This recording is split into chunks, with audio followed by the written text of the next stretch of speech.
Ni Ane naiz, Asier lehenengo mailako ikaskidea. Ni Eneko Orte, eta robotikako ikaslea naiz.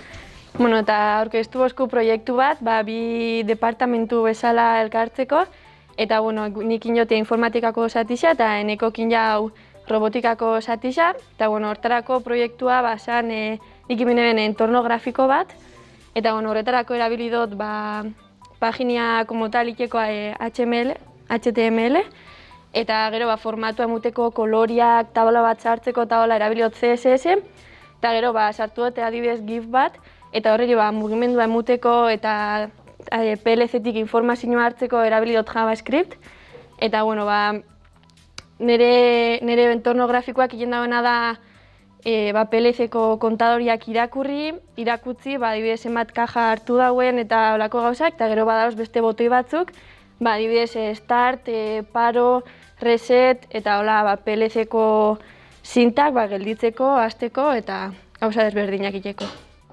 Robotikan, azken bi aste honetan, indoguna izan da PLC baten oinarritatuko automatan kontrolatzaile bat instalau eta garatu. Gero, Siemenseko portal erabili dugu PLC-a programatzeko. Eta kasu honetan, PLC programa hori biki digital bat erabili dugu simulazio guztiak egiteko. Automatizazio PLC batek kontrolatuko lau zinta edo lau linea garratzailean datza. Nun lerro horietako hiruk azken muntatzeko hainbat material emoteko zeregina dute. Galanola bilgarria, listerria pilularekin eta erabilera horria, hiru linea horiek laugarren linea batekin konektatuko dute elementua jasotzeko eta ondoren azken produktua konformazioara bidali ahalko izango da.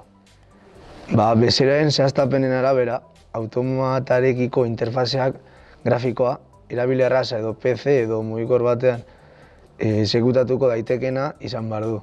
Horrek aukeren mundu oso bat irekitzen du, baina analizi sakon batean eta bezeraren oiniritziaren ondoren automata kontrolatzeko interfazea webaren teknologietan oinarrituta egongo da. Zeta egongo zen enklabauta eta orduan horregatik da kolore gorriz, kentzen bagu zeta, da estartit emoten baiogu, jungo zen, elektrolaula itxiko zen, gure produktua lehenengo zinta motatzerakuen, estartit emoten baiogu, badoie.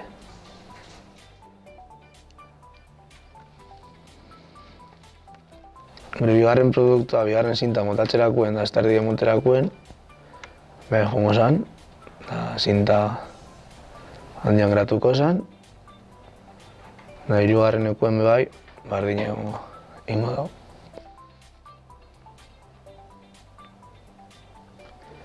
Eta denbora bat pasatzerakoen edo bigarren arabera, elektrolaula itxiko da edo itxiko. Ondorio bezala, nire partetik, informatikako aldetik, hasieran apur bat bilurra emuten dau, juntekin zara robotikako batekin, ez dakitzu beak ze egin dauen, eta beak besteki zuk egin dozuna, baina hor emuten dau hasieran bilurra apur bat, baina behin juntauta, ezagututa beste ikaslia, apur bat martxan jarrikia proiektua, bizion artean, lortu du aurrera eroatia. Hanek esan da bezala, hasieran ez da erreza izan, baina bueno, gutxinaka atarago dana, da bigarren egunien izi dana bukatu edo definitu ginen ondo. Da horrela izan da, erronka horrela atarago, eta nire partetik ondo. Bukaeran polita izan da.